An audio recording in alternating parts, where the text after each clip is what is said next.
Welcome back, everyone. So you could go online right now and you could probably find dozens and dozens of videos on the black cube. The black cube of Saturn, the black cube cult, the black cube UFO, the black cube Messiah.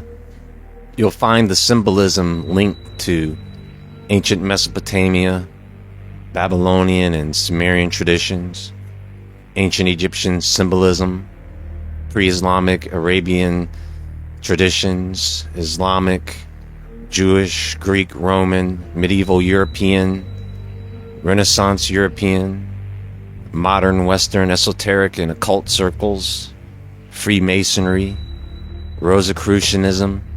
There are concepts and objects of this linked to Canaanite and Carthaginian traditions. We have straight up Saturn worship, planetary magic, alchemy, Hermeticism, Kabbalistic rituals, ceremonial magic, talismanic magic, Solomon magic, occult geometry, black sun rituals, ritual focus for limitation and structure, meditation on material plane, invocation of cosmic order, Saturnian astrology, dark esoteric rites. There's a lot of black cube stuff going on. You'll find black cube symbolism used in company and institution logos. Black Cube, the Israeli intelligence firm. The Black Cube Nomadic Art Museum. Kaaba, Islam, Mecca. The Satanic Temple Black Cube Monument. Like I said, there's a lot of black cube stuff going on. Is it Saturn worship or black sun worship? Is it alchemy? Is it magic? Is it about control? How about all of the above?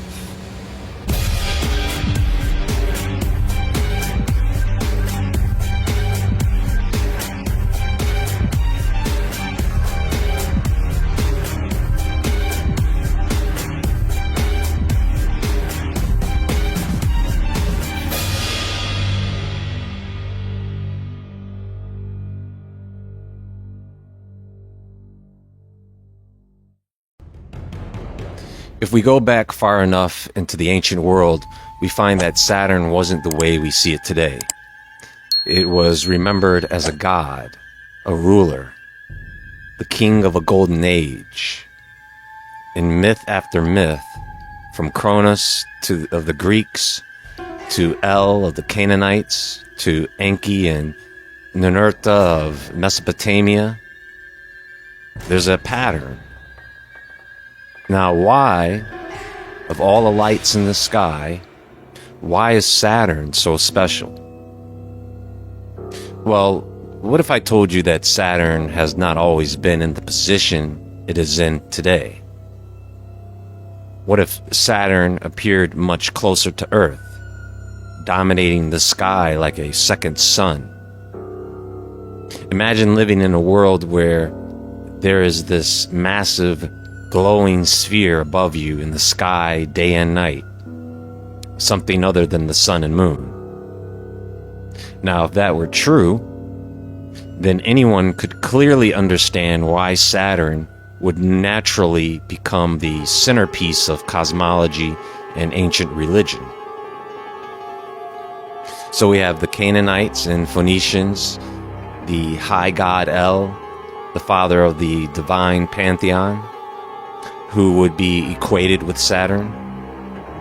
In Babylon and Sumer, Saturn took the form of Ninurta, a god of agriculture, boundaries, the march of time. The Greeks called him Cronus, the devourer of his own children. Or within that symbolism, his children would represent time, so he would be the devourer of time. And the Romans renamed him Saturn, the god of the harvest, of time and mortality. And there are other cultures, but the symbol we see carried across many of them is this black cube. It represents order, containment, structure. And over time, you can see this worked into mysticism, esotericism. You can see it worked into the architecture and logos of the modern world. When the open worship of Saturn began to fade from the temples and shrines of the ancient world, Saturn's image was carried forward into the secret teachings of mystery schools, and later occult systems and Western magic. Now, it's not just the black cube. There are other symbols associated with Saturn. The black cube represents order and control. The hexagram, or star of Saturn, is a symbol of cosmic harmony and as above, so below. The cross is the intersection of time and space. Lead is the alchemical base metal. The sickle is Saturn's tool of mortality. Rings and circles stands for cycles and ritual space. By the way, I'm sure many of you know that circling the Kaaba 7 times is an Islamic tradition.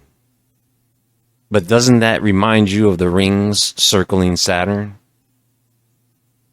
In fact, the number 7 is another symbol tied to Saturn for cosmic order and completion. Another symbol is the black sun, which is hidden and transformative. And from time to time, you might see Saturn's planetary glyph, which is this symbol, which is a reminder of Saturn as being a teacher and timekeeper. Now, once upon a time, there was this ancient deity called Moloch. And he was worshipped by the Canaanites and Phoenicians, often associated with child sacrifice. He's usually depicted as a king demanding fire offerings. And in many esoteric interpretations, Moloch gets linked directly to Saturn or Cronus, the god of time and harvest in Roman and Greek mythology. Now, Saturn is connected to ideas of limitation. It's about boundaries and endings. And that's where the connection becomes really interesting, because Moloch's demand for sacrifice is a symbol of Saturn's authority, something that was imposed on people as something that they must do, as necessary for some type of cosmic order. What that really was at its core, it was a symbol of control and structure. Okay? When most people think of Mecca, they think of the Kaaba simply as the holiest site in Islam, the destination for millions of pilgrims every year. Now, historically, the Kaaba is, of course, a religious and spiritual center, but in occult writings, that simple cube becomes a geometric representation of Saturn's energy, where again you have structure, limitation, and cosmic order. And this isn't unique to Islam. The black cube appears over and over again in human history and myth. Moloch, Saturn, and then the Kaaba. Walking around in circles 7 times, that's not just Islam. Ritualistically circling an object or person, it's in Hinduism, it's in Buddhism, it's in Judaism, it's in ancient Greek and Roman practices, pre-Islamic Arabian rituals. In Kabbalistic mysticism, Saturn is closely tied to the Sephira Binah, which represents understanding, structure, and what some call the great womb of creation. Binah is all about limitation, discipline, and turning ideas into form. Very much in line with Saturn's energy of boundaries and structure. You see? Now, the cube itself, as a geometric shape, is sometimes connected to Binah in esoteric writings, symbolizing that same sense of order and stability. Mystical schools and occult practitioners often use Saturnian symbols, cubes, circles, hexagrams, in their rituals and meditations to engage with or tap into these forces.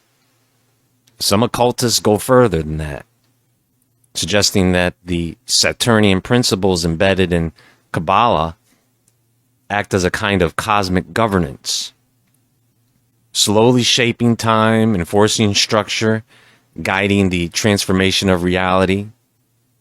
I think most of you get the theme here. It's about controlling reality, in essence. Look at BlackRock, for example, one of the biggest investment firms on the planet. Forget about the symbolism. Financial institutions like this are seen as modern enforcers of Saturnian principles. Things like control, limitation, hierarchy, and cycles.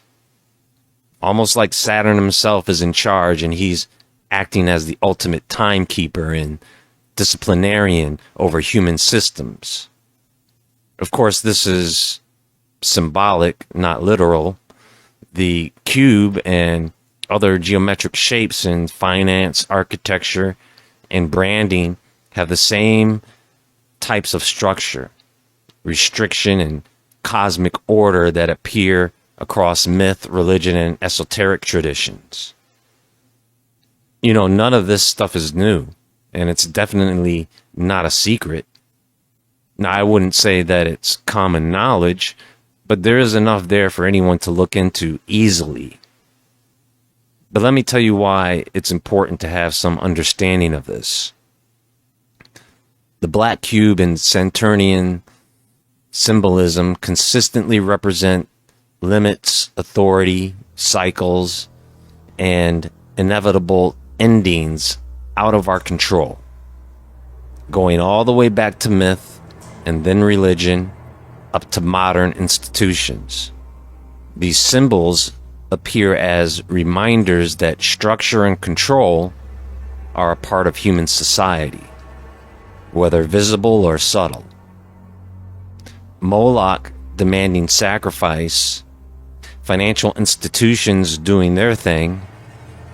The recurring theme is obedience to higher authority and structured systems.